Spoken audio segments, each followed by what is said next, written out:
I have a little surprise for you.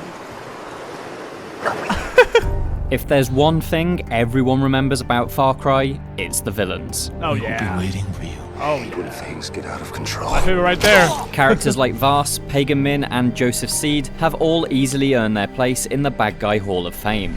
Awesome. Over time, the role of the villain in Far Cry has become increasingly important to the series' identity. So much so that in the latest installment, Far Cry 6, the antagonist is played by one of the most recognisable villain actors of all time, Giancarlo Esposito. Rule or be ruled. I actually never played Far Cry 6. I play a little gameplay with my friend, but I never actually played the storyline. I probably should be doing that. Journey to this high point has been the result of wild audition tapes, the only Far Cry ambitious I've writing, dedicated performances, and an E3 demo that miraculously turned a cut character into the Far Cry iconic bad guy that started it all. Did I ever tell you the definition of insanity? I never thought in a million years you'd be more than just that one scene in a video game. The best villains are the most relatable villains because we all have that darkness in us. I came into it with the idea that no one is just black and white. I don't care about proving to people that I can act well, but I do want to create a character that makes people want to talk about it 2 years later. This is the inside story of the evolution of Far Cry's villains and how they were all created. Was in Far Cry. That is nuts, bro. Absolutely nuts. Far Cry's villains are always on the front of the box. Played by the cream of video game and Hollywood talent, they stand in the spotlight for each game's promotion. They even inspire cosplay and fanfiction within the series community. But this was not always the case. The original Far Cry, developed by Crytek and published by Ubisoft in 2004, did not have a particularly memorable antagonist. That first game saw main character Jack Carver butt heads with genetic scientist Dr. Krieger, a villain really only notable for tarnishing the ambitious shooter with packs of his annoying Trigen mutants. I will not fail my destiny. Far Cry's journey towards more nuanced villains began when Ubisoft parted ways with Crytek and took over development duties of the series. In 2008, it released a sequel that would redefine what Far Cry was. Set in an open world based on Africa, it cast players as a mercenary working between the two sides of a bloody civil war. Providing weapons for both sides is Far Cry's first prototype for its now signature brand of villain, an arms dealer called the Jackal. The Jackal is just a utilitarian, pragmatist gun runner. He just kind of decides, like, you know, screw these guys who are trying to rip me off and cheat me or kill me, and he kind of embarks on this path to pit them against one another and play them off one another and manipulate the mercenaries and everybody and just kind of show them what real wickedness is, almost didactically, right? It's almost like he's trying to teach them a lesson. That's sort of his motivation. Once the hornet's nest has been kicked, he's kind of like, I'll show you what a real bad man is. As Far Cry 2's story progresses, the Jackal begins to regret the scale of the atrocities that he's fueled. This shifting of his moral compass leads to an unexpected finale in which the player works with the Jackal to aid the country's civilians. But beyond the in-game story, there's a fascinating history behind the Jackal that few people outside of the walls of Ubisoft know. The Jackal is actually supposed to be Jack Carver from the original Far Cry, because Jack Carver in the original Far Cry was this kind of shifty, like, smuggler, gun runner kind of crook who ends up kind of landing on this island with this Island of Dr. Moreau, like, craziness going on. And the idea was, like, this is just him, like, 10 years later or something after he's seen whatever he saw on this island. But the idea is, you know, a decade later, here he is kind of leveled up his smuggling game, and he's gotten embroiled in this conflict, but he's also been through a lot more, and he's seen a lot of messed up stuff. They'll be cursing my name when the blood keeps spurting out of their necks. And you're not gonna stop me. You think I don't know you, what you're about, what you came here to do? Wake up. I used to be you. This fascinating origin story is, sadly, nowhere to be seen within Far Cry 2. But despite his link to the original game only existing within the minds of the people who made him, the Jackal's warped moral compass makes him a great villain in his own right. Compared to the bad guys who will succeed him though, the Jackal's role in Far Cry 2 is relatively straightforward. He's really kind of the MacGuffin, right? He's really kind of there to give the player a high-level target and a high-level goal that, you know, that the player doesn't have any expectation of being able to get to until they've worked their way through the content. So he's not really a gameplay function. He's just a motivation. I think we could have you know, in retrospect, gone a lot further and kind of bringing some of that narrative into the world, some of that characterization into the world. It was just it was all very new, you know. We were trying our best, but like, I think we didn't have the other benchmarks we needed to get to where he would have felt more present, more ubiquitous in the world. While the Jackal may not have had the strongest impact on the game world, Far Cry 2 did establish a new identity for the series. A conventions-challenging shooter where players would come face to face with a daunting antagonist. But the true potential of that formula would not be found until a few years later.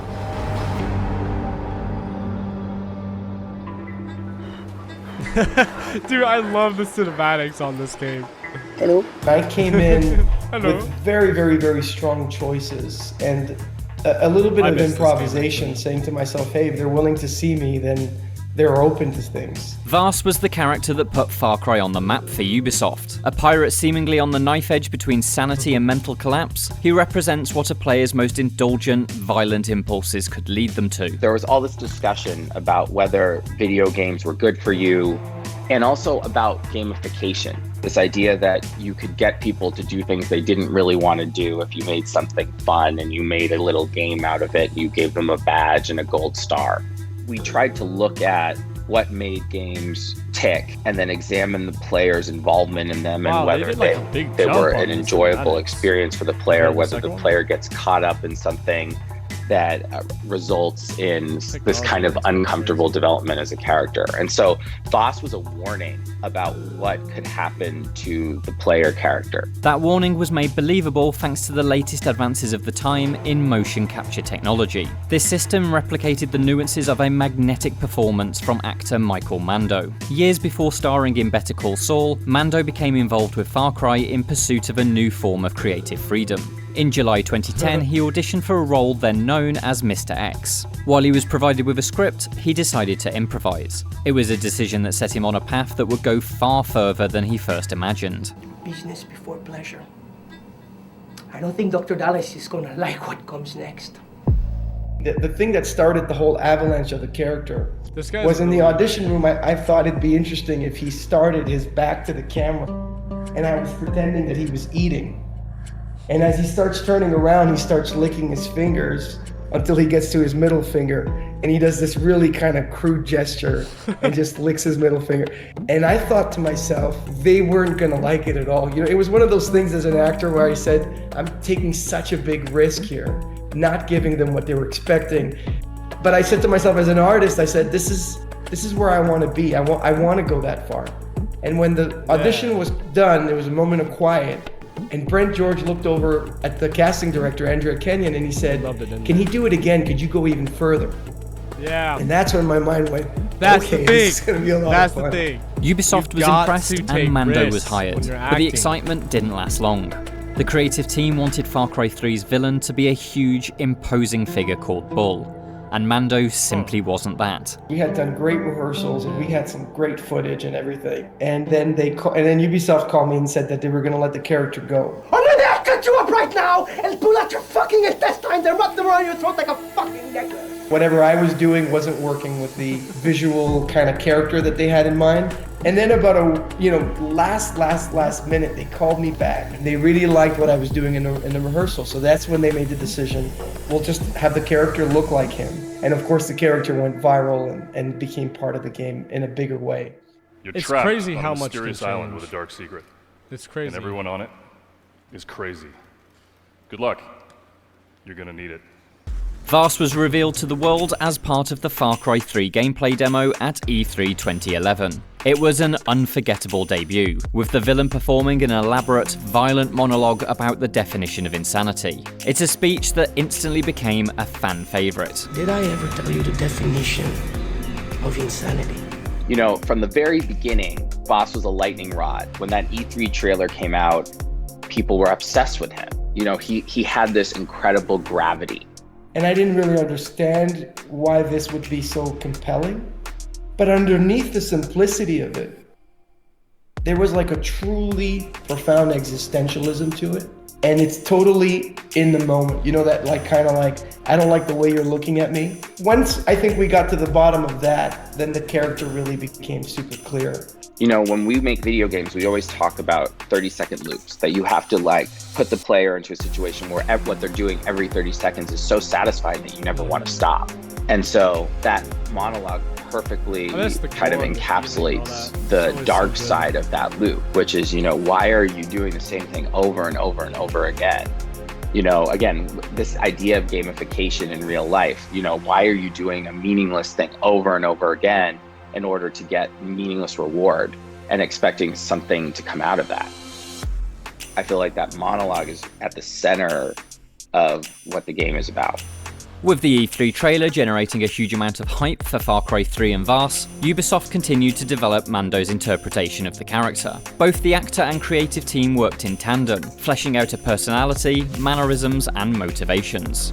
The goal was never to create somebody insane or somebody that was a great villain. It was always to create somebody who's truly looking for the truth in that moment. And this sounds crazy to say with such a crazy character, but at the end of it all, he has an innocent heart. And he's just gone so far off the deep end. It's a liberating character. It's a character that I love very much. And I find him very endearing, you know, in a funny way. But only because he exists in the world of symbolism. Obviously not in real life. You know, in real life, you know, he needs help. Far Cry 3 was a critical and commercial hit, with no small amount of praise given to Vars and Mando's performance. It was quickly clear that this new formula was too good a thing to not attempt at least once more, and dedicate even more time to. After all, despite his fierce impact, Vars only had a precious few minutes of screen time. A sequel would be the opportunity to make the villain ever present, and even allow players to decide their fate. Now this is what I've been waiting for. Far Cry 4. This is my favorite Far Cry. This is more what I had in mind. I think villains is a very convenient term. I would choose the word antagonist rather than villain. Because especially with Pagan, he's not a villain. He's the most caring, benevolent, a bit temperamental. All he wants to do is be a good king. Pagan Min is the opposite of Vars. Inspired by how many Japanese movies present villains as sharp and well presented, such as Ichi the Killer, Min is an eloquent, thespian-like monarch dressed in a flamboyant suit. But he was built upon Far Cry 3's success. Just like Vars, Min was also designed to encourage players to think about the path their actions lead them down. Yeah, I think it's interesting because he's a tin pot dictator. You know, he's a peacock. He wants power. He's after his own self-interest. But strangely enough, if you think about the player in a lot of Far Cry games, so are they. You know what I mean? They are imposing themselves in the environment. They are, you know, stopping a murderer by murdering people. There's a lot of similarities between the player and the villains, to be honest, in most Far Cry games. And so having him talk about that and having him assess that and challenge the player on why they're there and what they want to do felt like an interesting way to have the player question their own motivation. Awesome. While there are distinct similarities in the ways Vars and Pagan Min fit into the plot and themes of their respective games, the team working on Far Cry 4 wanted to go beyond the successes of its predecessor. I think there's always a tendency whenever you have success to try and pick it apart and figure out what worked and what didn't work. And obviously Vars was terrific. I think the biggest thing to go along with that though is Vars was barely in Far Cry 3. You know, he disappears relatively quickly, so it felt like a missed opportunity, I think, in terms of having someone with that amount of charisma that could be centered in the story and you know, progress from the very beginning to the very end. So I think everyone knew it was a great angle for Far Cry to focus on the villain as much as the hero, but this time to make it a much bigger part of the game. There's so much that the interaction that you have with Pagan that comes through just being on the radio or hearing him on phone calls or just being able to talk to him and just hearing his voice. He's this omniscient presence without ever really being personally visible. You may see him again in like effigies of him around the country, but it's more about the relationship that you have with this person through these conversations that you have. And every single one of those that we did was always revealing, somehow revelatory about not only who Pagan is, but where he came from, what the history of Kurad was, why Ajay is here. You know, it's hard in video games because there isn't, you know, much of a history. You sort of turn up and the villain is there, so they can feel paper thin or sort of artificial. So we wanted someone who was responsive, and that sort of led to all of the various, different endings and alternate moments in the game were there to sort of respond to questions that the player might have. So for me, he's a mirror and a kind of a reflection of the player's behavior. I recognize those eyes anywhere. Ensuring that Pagan Min felt responsive meant occasionally offering players a choice.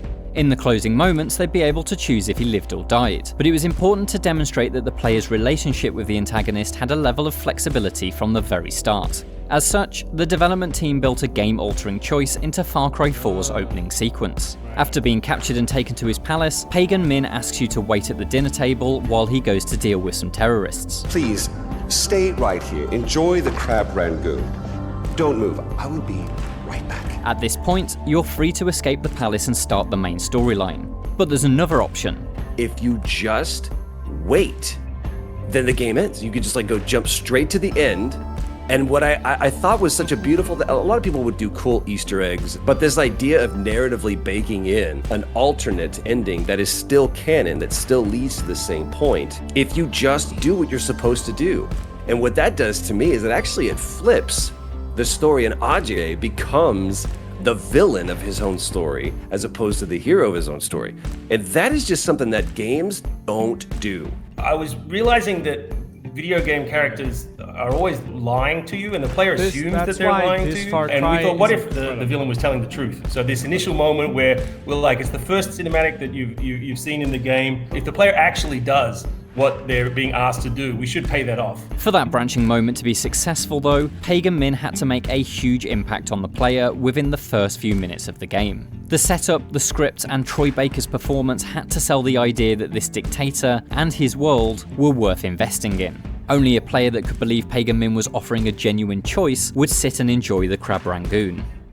Oh, fan-bloody-tastic. You, sir, are a gentleman. I sincerely apologize. We saw terrorists in the area and yada yada. Within the first 5 minutes of Far Cry 4, Pagan Min brutally murders one of his own men using a ballpoint pen. He then, in almost an instant, turns on a smile for a selfie opportunity. These polar opposite actions present him as a fascinating enigma to be cracked. Baker needed to sell that duality while performing on a motion capture stage that was empty aside from some stacked boxes and wooden props. I could see all of it. I could see the bus, I could see AJ, I could see the helicopter, I could see the blood, I could see the shoes. There's very few moments and that happens. So a lot of times you're like, I hope it's good. And you wait 18 months, 24 months, 3 years, 5 years, 7 years sometimes to actually see that come into fruition. But that was one of those moments where we all stopped, like, cut, print, moving on. And we knew that we were done, and we knew that what we had just put into the can was something that was like, we're gonna tear shit up. Like, we really are going to say something with this game.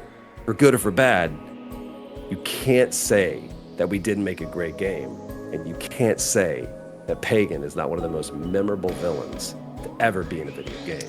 No, but Troy Baker was nominated for a BAFTA for his portrayal of Pagan Min, and the character was praised by fans and critics alike. It's arguable that Ubisoft didn't quite recapture the lightning. Vars is still cited as the series' best villain in numerous rankings across the internet, but the Far Cry 3 formula certainly worked. It's interesting then that the 2016 spin-off Far Cry Primal abandoned any interest in strong front-of-the-box villains. Regardless of if that was a mistaken judgment or simply an attempt at something different, Centerpiece villains would be back with full force in 2018's Far Cry 5. Furthermore, it would mark the next step in the series' quest for compelling foes, with a focus on making evil feel even more human and relatable. To that end, Far Cry 5's villain would be from a nation deeply familiar to many players: America.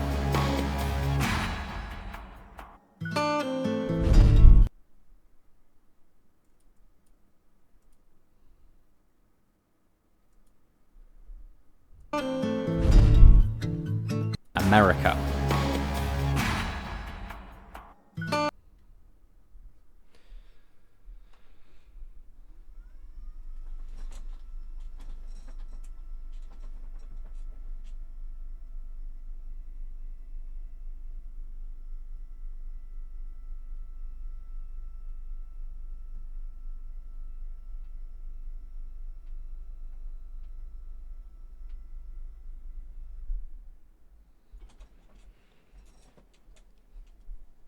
I just had to sit down.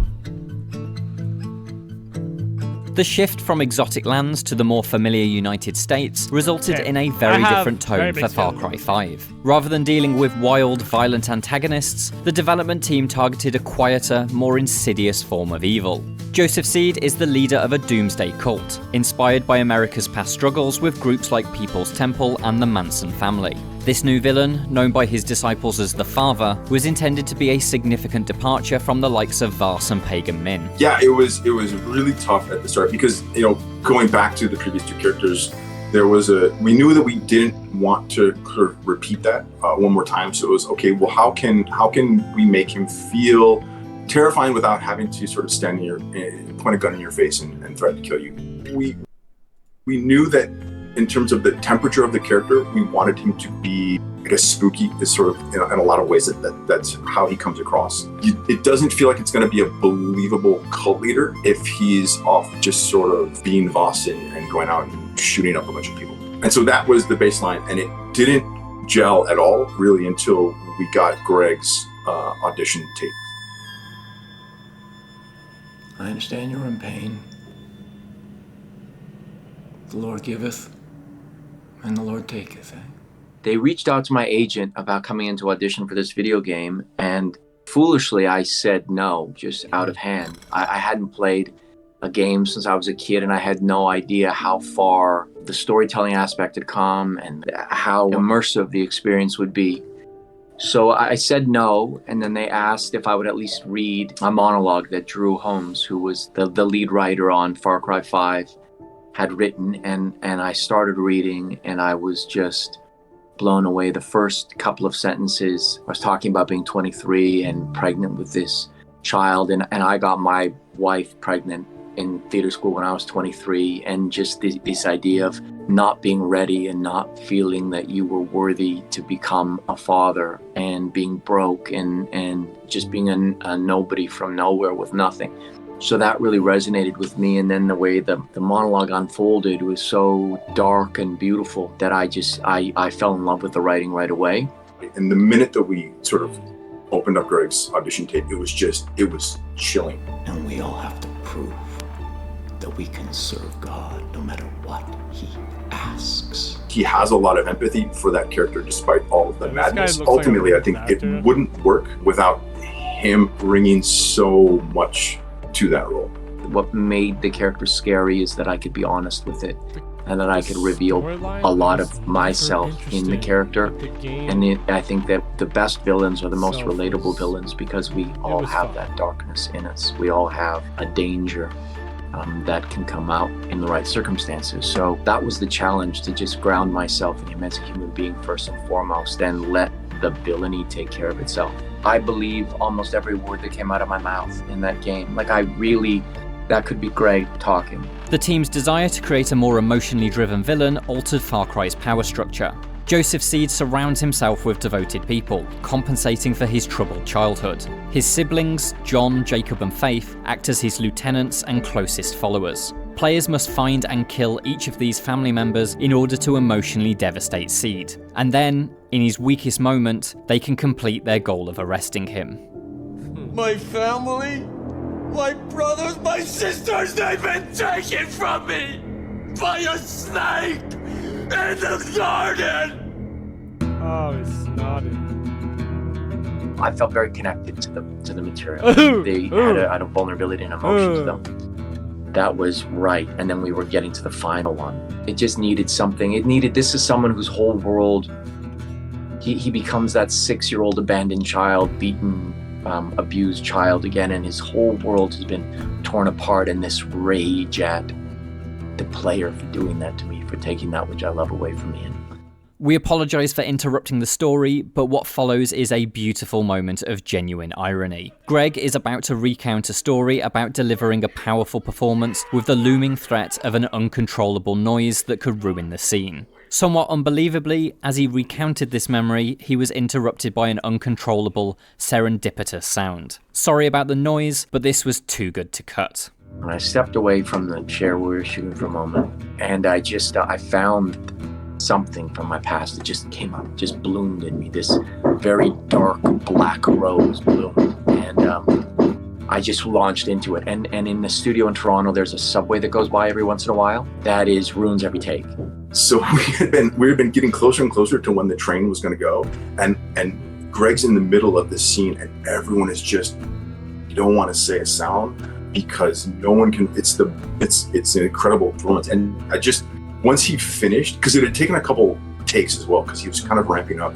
It was right before that take. It was almost like, okay, maybe we just need to stop at him. I think Greg might get there. And Greg was like, no, do it. He's just like walking back and forth across the volume like a panther. He's like, no, all right, we're gonna do it. Here we go. And I can remember that I flew into it, and the snot and the tear, all of that was just happening. And it ended, and it was dead silent on the set. And then the train went past. And Dan, I remember, like, I had been holding his breath the whole time, and he turned to the renderers who were watching, and he said, everything goes in that, the snot, all of it. I don't want you to do not sanitize this performance in any way. And it was just like, once he finished, it was like just this energy of like everyone going, holy shit. Like there's just relief that like no one screwed up the take, and immediately you heard the train go by and you're like, oh my God. I thought I knew God's plan.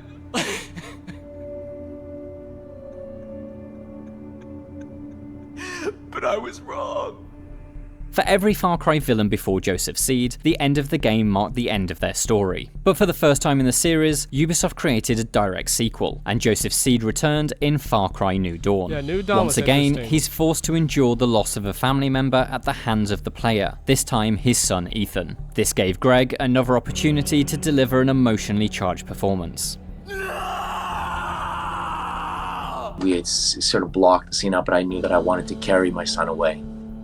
I wanted to carry him. This is a weird thing about actors, but how you steal things from your life. I had a dog that I loved, that our family dog, is boxer dog, named Lucky, who died when I was away in Copenhagen doing a convention once. He had this massive heart attack and he died, and I didn't carry him out. Like he was my guy, and I wasn't there when he was dead to carry him to the vet and for his cremation and stuff, and I missed that moment. And I think, now that I say that, I think that I wanted to have a moment of honoring the dead with carrying it. So I really fought for that moment of like, let me carry my son out, let me carry, because he's mine. That's my responsibility, and you have to take that on. In Joseph Seed, Ubisoft found an opportunity to create a more realistically disturbing villain. By drawing on real-world cult influences, Far Cry 5 traded edge-of-your-seat theatrics for an absorbing and chilling presence. 3 years later, Ubisoft is once again returning to the well of real-world history to find inspiration for the latest Far Cry villain. Oh no! This time, the roots of the villain have been found in Cuban history books, as Far Cry 6's antagonist is a Latin American tyrant. And, thanks to the huge success of the series over the years, Ubisoft has built enough clout to be able to have this tyrant played by one of the most famous and popular villain actors of the last decade. Hell yeah. It really started from character, to be honest. Pedigree or what they'd done wasn't really on the mind. So when we were looking at character and when we're mapping out the story, I became a bit obsessed with the idea, maybe too obsessed with the idea of what it would be like to sit in the living room of a dictator, away from cameras, away from propaganda, sit in a room with them and just ask, why? Like, how can you do this? Why are you doing this? And so in our minds, when we began asking ourselves sort of like, who's going to bring the charm, the gravitas, the craft to a performance that would be able to answer that question? Enter Giancarlo Esposito, right? Ubisoft reached out to me and asked me if I would be interested. And I said, it sounded fantastic, and I absolutely would. I was working on a film at the time, and I remember trying to figure out what I would go in there and look like. And the major thing was I didn't want to be referring to any character I've ever played before, although I play guys who control the chaos.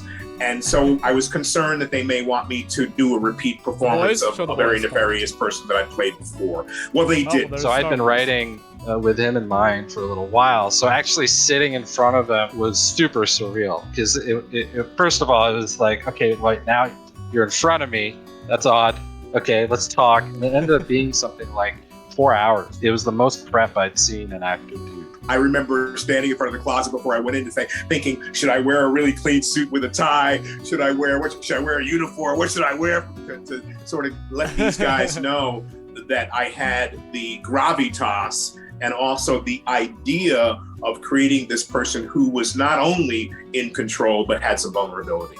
I chose the suit, by the way, a 3-piece suit, because it made me feel steady. You know, I always feel when you dress for yourself, you're dressing for your own power. Rule or be ruled.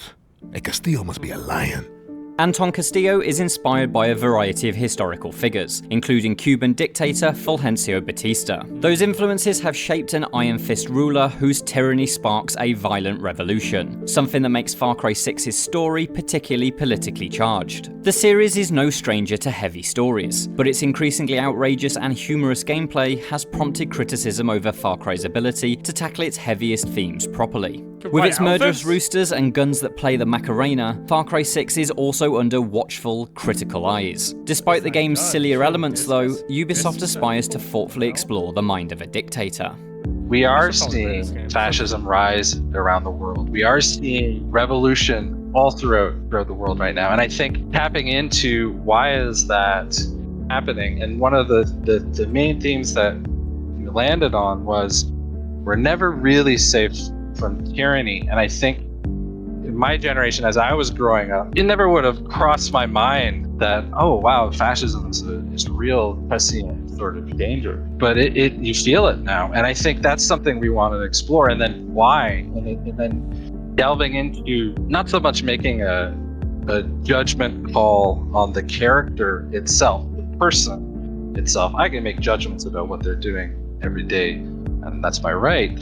But without making a judgment call on the character itself, you want to understand how someone can be brought to that point.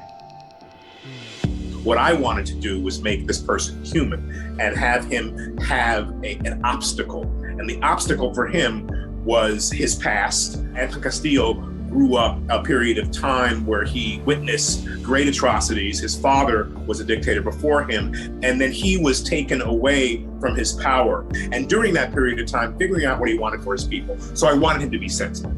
I wanted him to be empowering people, but also within the course of the game to realize that in order to do that, he had to subjugate other people, because he has a resource, which I won't talk too much about, that could bring his whole country enrichment. Now, I'm not saying a dictator or someone who threatens like that is a good person, but behind it is a good reason. Eventually, you will bear the fruit of my labor, because we're going to keep this country together, especially during a revolution. That's unproven. At least order is proven with a dictator who comes from a line of dictators who has an idea and a vision for his country. When Yara becomes paradise, my methods, no one will care. Finding the humanity in a dictator is a tough proposition, but Ubisoft has navigated this by positioning Castillo as a father to a son who doesn't share his authoritarian values. Castillo's love for his son provides character depth, while also offering a new reason to fear him. You look at pictures of dictators with their families, and there's something deeply disconcerting about it. There's something that you're just sort of like, what are you thinking? That sort of was ripe for exploration. And then I think the idea as well that, Anton is someone who's put this enormous burden on Diego, right? Diego is questioning, his loyalty to his father. This is a person he loves, right? And he's questioning his own path. It's important that you share values and morality, no matter what that is. We hope it's good. That will eventually allow someone to come to their own decision and find their own morality within that. And so that's compassion, vulnerability, and love. This man loves his son, and his son within the game might disappoint him. But he's got to be patient enough to realize, if I say the right thing and I lead by example and allow my son to know the history of what the country has been through, he will then stand up and fight libertad. You'll find some moments in the game where you'll be particularly stunned with what he asks his son to do. A lion finds calm before the kill. The casting of Giancarlo Esposito marks the logical eventuality of Far Cry's evolution of its villains. Game by game, Ubisoft has found increasing nuance in its antagonists, and carefully cast actors capable of conveying that depth. Esposito's popularity comes from his ability to create complex and human characters that are truly terrifying, and so he's a perfect fit for Far Cry's goals. The sort of chain of truly terrifying, and so complex and human The boys! Sorry. characters that are truly terrifying, and so he's a perfect fit for Far Cry's goals. The sort of chain of villains over Far Cry, in my opinion, they've just only gotten better. It wasn't an intellectual moment, it was a viral moment. It was a moment where it just kind of wildfire caught. And people say, how did you guys do that? You go, I got no idea. Lightning hit, we were right there, and everything just got on fire. And how do you recreate that? And it's, you know, sometimes it's very hard to do. We experienced that lightning in a bottle for the first time with Voss. Then the series went on to, you know, explore all the different possibilities of that dark central performance. I think what Far Cry has always done is the idea of sympathy for the devil and empathy towards what is supposed to be the villain or this force of antagonism. I think that the best villains are the most relatable villains because we all have that darkness in us. We all have a danger that can come out in the right circumstances. So that was the challenge, to just ground myself in him as a human being first and foremost, and let the villainy take care of itself. The philosophy that has powered this evolution hasn't just provided Far Cry with better villains though. It's moulded and shaped what Far Cry is at its very core. Far Cry is often about the question of, well, are we all just animals? Is this all a fake construct that we've built of morality? And is it all just really about giving in to animalistic, you know, tendencies? And in a lot of ways, that's sort of the question that I think Anton is posing. You know, he has a line that he uses throughout the game. Do you want truth or lies? He's saying, I can paint you this beautiful fake picture of why I'm doing what I'm doing, or I can tell you the truth. And in Anton's eyes, the truth is there are lions and there are lambs, rulers and those who will be ruled. And I think that's a very Far Cry mindset, you know, and we've just boiled it down into our antagonist. Yeah, we're almost sort of trying to keep that traditional. The creation of Voss changed the course of Far Cry forever. It provided the series with an iron-forged identity that influences everything from design to marketing. The fact that Voss was almost cut from Far Cry entirely only makes this journey even more fascinating. Maybe Far Cry wouldn't even be here today if it weren't for that fateful change of direction. But that's what evolution is, a series of fateful changes and adaptations that ensure survival. And, thanks in no small part to the continual evolution of its villains, Far Cry has definitely survived. I actually find that stuff really, I can't believe, I'm stoked on how they chose their villains. I mean, I even like Primal. I mean, it's interesting I didn't show that because the main villain is really this tribe, and I don't know. I'm kind of surprised they didn't show that. But yeah, I hope you guys really enjoyed this. Please hit that like and subscribe button and notifications bell if you want to see more reactions like this.